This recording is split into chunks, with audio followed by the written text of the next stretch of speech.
Here we go. We've got Chris Froome, Tour de France. Look at this. He's getting pushed out like he is some cyclone tour. This is Chris Froome, man. The dude's won the race God knows how many friggin' times. And that's a concrete pillar. Man, he used up one of his 9 cat lives. Definitely in that crash.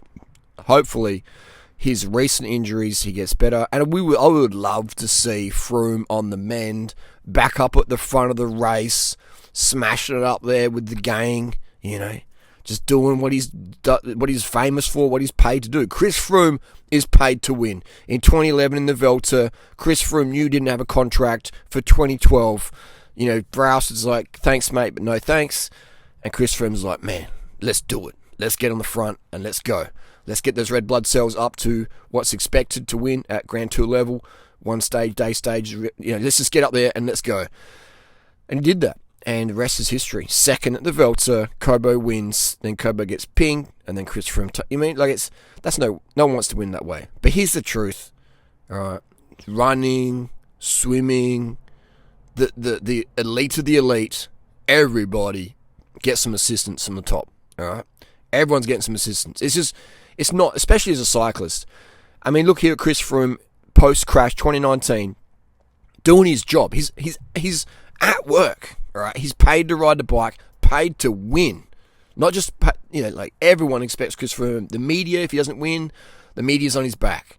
The haters are on his back. The fans are like, oh, what happened to Chris Froome?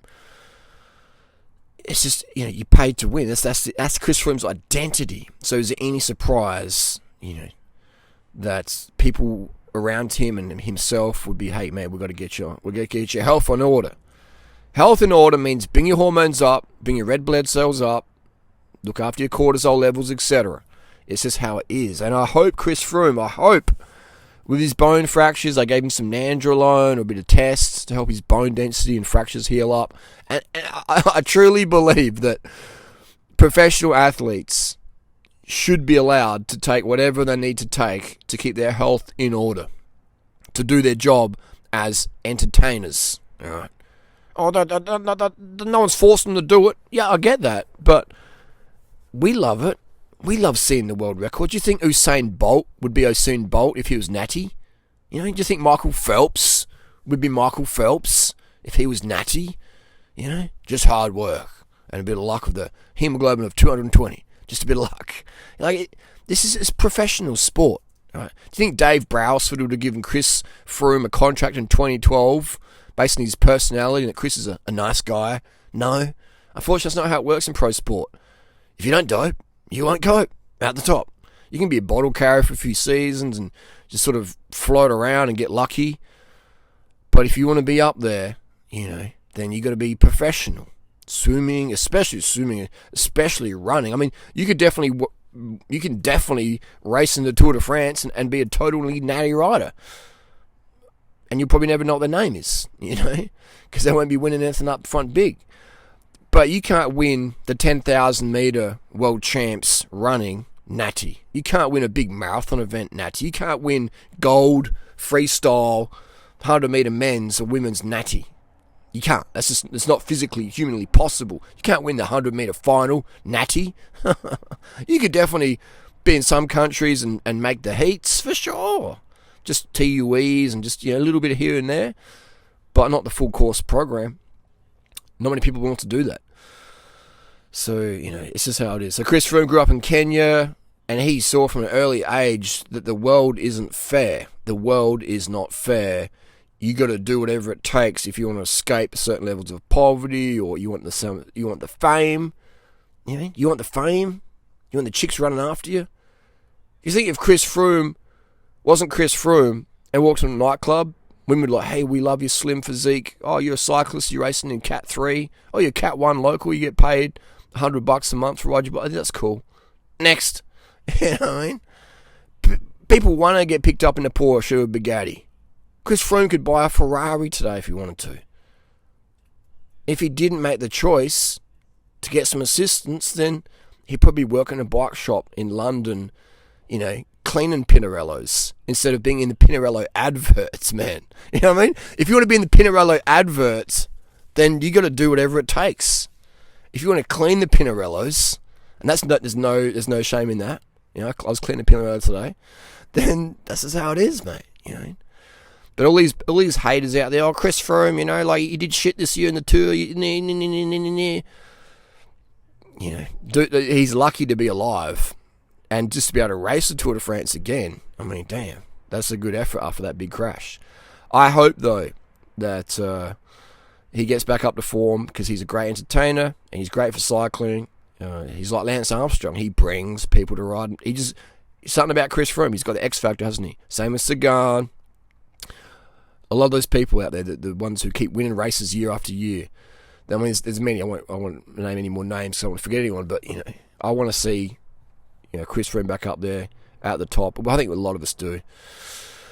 Even the people that love to hate on Froome, Jiffy Bag, Asthma Puffer, those people. It's like, you know, man, like, I mean, there's some of these people out there, the NPCs, think that only Chris Froome took some drugs, you know, and he's a cheat or whatever, or Bradley Wiggins is a cheat because of a Jiffy Bag, or and they'll go and cheer on Michael Phelps, they'll go cheer on Michael Jordan back in the day, they'll go cheer on Usain Bolt, and then they'll jeer and sneer at someone who gets involved with some asthma puffers.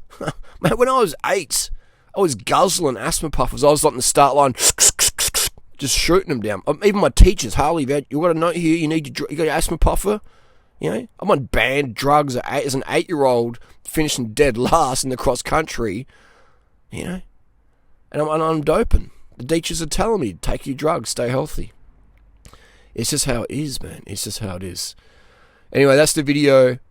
I hope Chris Froome come back up top again.